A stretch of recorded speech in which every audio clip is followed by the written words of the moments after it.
Good morning mga katornilyo. So ito ang gagawin ko. Naputol yung shifter cable habang nasa biyahe. Ito. So wala na yung ganito niya mga katornilyo, yung kinakabitan dito sa selector dito. Naging ganyan na naging problema, naputol dito. Ito. Yung ganito niya naputol. So nawala na mga katornilyo habang tumatakbo, naputol. So tumirik. Yan, nasiraan mga katornilyo sa labas. So hinatak na lang tong sasakyan na to, itong service na to. Isuzu L3 to. Isuzu L3 4HL1 ang makina. So yan, ito naging problema, naputol tong shifter cable. So yan mga katornilyo, bago na to mga katornilyo, ito na yung kakabit ko. Yan, ito yung naging dahilan kaya hindi na may kambyo. So naputol na. Yan, naputol yung shifter cable. So yan ang itsura niya mga katornilyo. Yan. Yun yung dulo niya, yun. So yan. So wala na to. Sira na to. Ito na lang yung bagong bili. So dito yan na pinapadaan, dito yan kinakabit. Ito sa gilid ng makina. Yan, sinusuksok dito sa gilid sa may chassis. Sa taas ng chassis. Yan. So yan mga katornilyo. Dito pinapadaan sa may bracket.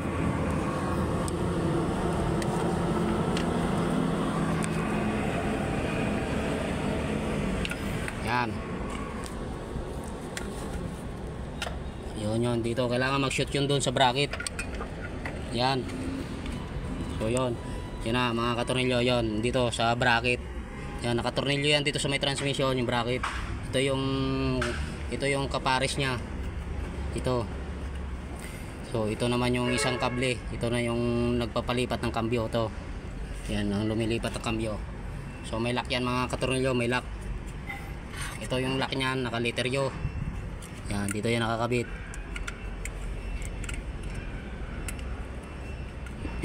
Yan. So nakaganyan ang lock niyan para hindi siya matanggal. Yan, kapag natanggal yan, hindi na rin may kambyo kasi gumagalaw yung kable, yung shifter cable. So kailangan naka-steady yan. So ganyan yan mga katornilyo. So dito naman yan nakakabit sa may transmission. So yan. So ganyan ang forma niyan. So ginawa ko na ng panibagong washer na malapad para hindi mahulog ang pinakagoma ng bushing. Para hindi mahulog yung bushing, yung goma niya sa gitna. So ganyan na ang forma niyan mga katornilyo, higpitan na lang.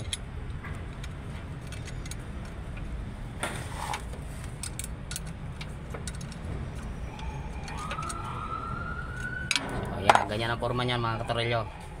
So naka bracket na yun doon, nakasalagay na yun sa bracket yun. Ito. Ayan.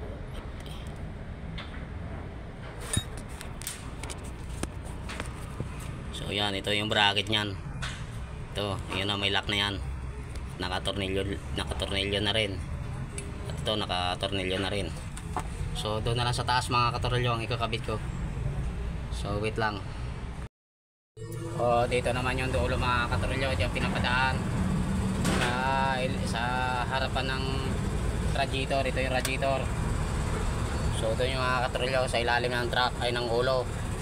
Yan, dito ibaba-iba yan dito sa mga kasamaan sa kable. Ito. So dito yan, pinapadaan sa flooring sa may ulo. Yan. Yan, nakaganyan yan. So yan, doon naman yan, merong takip yan doon sa taas. So wait lang, ibababa ko lang yung ulo. Yan mga katornilyo. So ito na lang mga katornilyo yung takip. Ito na lang yung takip na lata.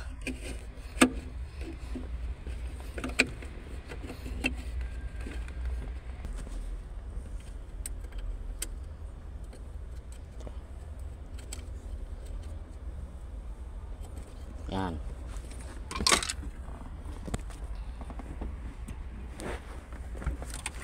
Tapos ito tornilyo na lang mga katornilyo.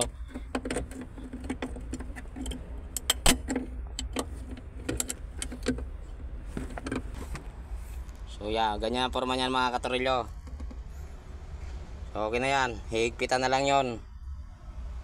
So okay na yan, hihigpitan na lang yan mga katorilyo. So higpitan na lang mga katorilyo. So yan, ganyan ito, ganyan ang forma niyan ng pinakatakip niya. Tapos dito, yan yung ball joint. Nakakabit na dito sa kambyuhan. So okay na yan mga katorilyo. So ito yung ball joint, nakakabit na dito sa kambyuhan.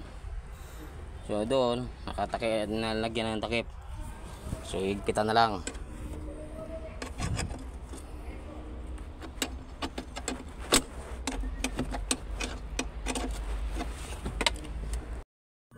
So yung mga katornilyo. So maandar na yan. Testing ko yung kambyo. So yan. So tumatakbo na yan mga katornilyo.